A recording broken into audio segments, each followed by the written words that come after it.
ఇప్పుడు మీరు 2-3 రోజుల నుంచి వార్తలన్నీ చూస్తున్నారు.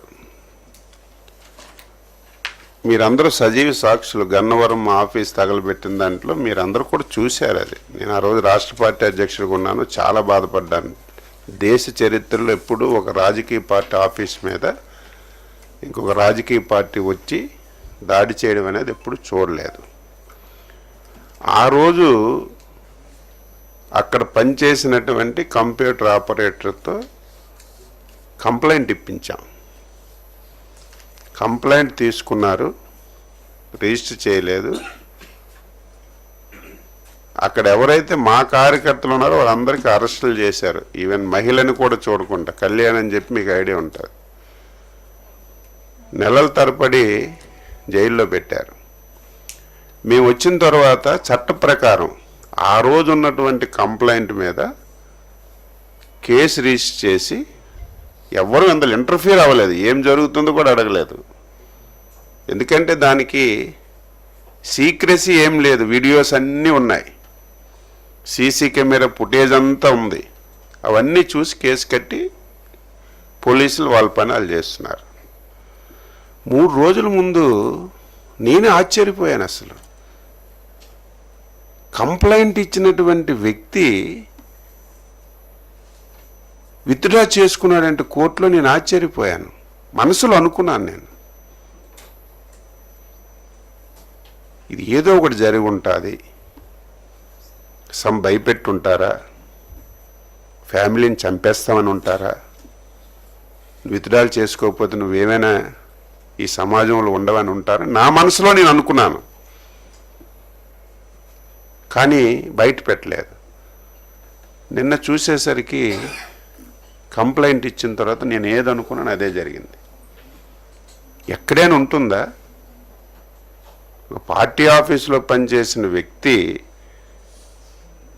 మొత్తం ఇష్యూ అంతా చూసినటువంటి వ్యక్తి కంప్లైంట్ ఇచ్చిన తర్వాత అందులో మేము అపోజిషన్లో అధికారంలో ఉన్న పాయింట్ గుర్తుపెట్టుకోవాలి. ఎంత ప్రెజర్ లేకపోతే, ఎంత ఒత్తిడి లేకపోతే, వాళ్ళ కుటుంబానికి ఎంత నష్టం చేస్తామనే ప్రయత్నం లేకపోతే ఆయన అలా ఒప్పుకోడు.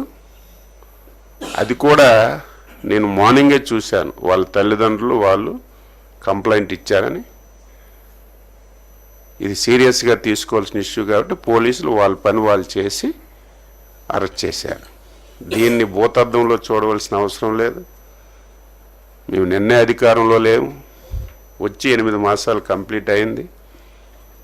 మా కోపము కక్ష వెంటనే మేము దాడికి ప్రతిదాడి చెయ్యాలంటే 8 మాసాల సమయం మాకు అవసరం లేదు.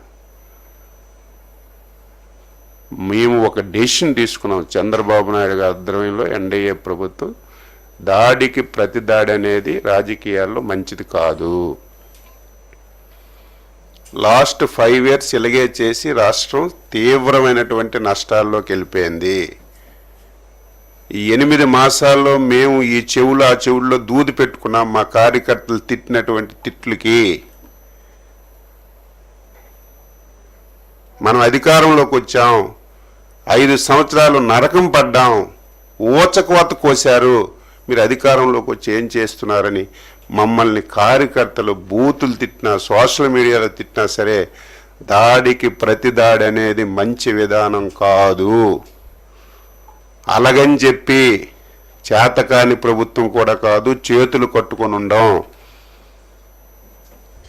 గత 5 సంవత్సరాల్లో జరిగిన ప్రతి సంఘటన మీద స్పష్టంగా ఎంక్వైరీ చేసి వాస్తవాలన్నీ కూడా తెలుసుకొని ఎవడు తప్పు చేసినా సరే విడిచిపెట్టే ప్రశ్న ఉండదని ముఖ్యమంత్రి గారు స్పష్టంగా చెప్పారు. అదే జరుగుతుంది. కానీ కక్ష సాధింపు చర్యగా మేమేది చేయడానికి ఇష్టపడం, భవిష్యత్తులో కూడా ఉండదు.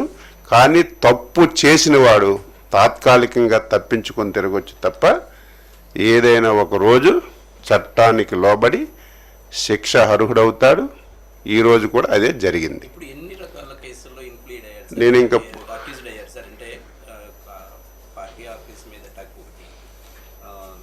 సాక్షిని థ్రెటన్ ఇట్లా ఉన్నాయి కదా, కెన్ యూ ఎలాబరేట్ ఏ ఎలా జరిగింది సార్ మీ నోటీస్ కి మీ దగ్గర నుంచి? అంటే నేను పూర్తిగా వినలేదు. నేను అంటే నా మనసులో అనుకున్నాను, నేను ఒక అనుభవం గల వ్యక్తిగా ఇట్స్ సంథింగ్ దేర్, ఏదో జరిగి ఉంటుంది అనుకున్నాం. పోలీసులు ఆ లైన్లో చేశారా లేకపోతే వాళ్ళే, ఇప్పుడు నేను ఇంకా నాకు ఇన్ఫర్మేషన్ ఏంటంటే ఆ అబ్బాయి తల్లిదండ్రులు వచ్చి కంప్లైంట్ చేశారు, ఇమీడియట్గా విత్డ్రా చేసుకోకపోతే ప్రాణాపాయం ఉంటుందన్నారు, బండ బూతులు తిట్టారు. ఎవరు సార్ ఆ పని చేసింది? ఒక 5 పేర్లు చెప్పారు, అందులో మీకు తెలుసు కదా 5 పేర్లు ఉన్నాయని చెప్పారు. వాళ్ళ కంప్లైంటే, అందులో మనమేం సృష్టించింది ఏం లేదు, రిటర్న్గా కంప్లైంట్ ఇచ్చారు, దాని ప్రకారం ఎఫ్ఐఆర్ కోసం. ఓకే, క్లారిటీ వచ్చింది కదా.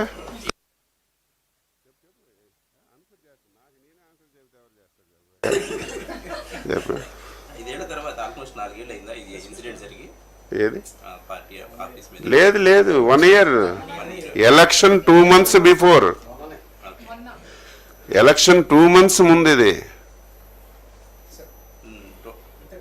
నాకు తెలుసు కదా, నేను అధ్యక్షులుగా ఉన్నాను కదా. ఎలక్షన్ 2 months ముందు. ఇప్పుడు ఏదో ఇప్పుడు కంప్లైంట్ చేయడం కాదు, ఆ రోజుతో ఇచ్చిన కంప్లైంట్ రిసిప్ట్ ఉంటే ఆ రిసిప్ట్ని పట్టుకొని ఈరోజు కంప్లైంట్ రిజిస్టర్ చేసి కేసు కట్టి ఎంక్వైరీ చేసి ఇవన్నీ వచ్చాయి. ఈలోపు అందరికీ బెయిల్స్ వచ్చాయి, యాక్టివిటీ నడుస్తుంది. ఇది కొత్త లిస్ట్ కాబట్టి కరెక్ట్గా దొరికిపోయారు. దీనిలో ప్రధాన ముద్దాయిగా ఈ సాక్షిని బెదిరించిన దాంట్లో ప్రధాన ముద్దాయిగా ఈయన ఉన్నాడు, అంతేనా సార్?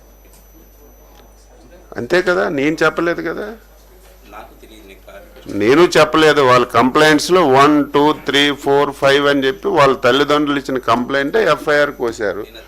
ఎఫ్ఐఆర్లు కోశారు కాబట్టి అందులో 1 ఇస్తే 1 అవుతాడు, 2 ఇస్తే 2 అవుతాడు, 3 ఇస్తే 3 అవుతాడు. మనకు తెలియదు తర్వాత అది. కానీ ఫస్ట్ ఆర్డర్ ఆఫ్ ప్రయారిటీలో 1, 2, 3 అని ఉంటుంది. వాళ్ళు ఎఫ్ఐఆర్ ఏంటంటే కంప్లైంట్ ప్రకారం కడతారు.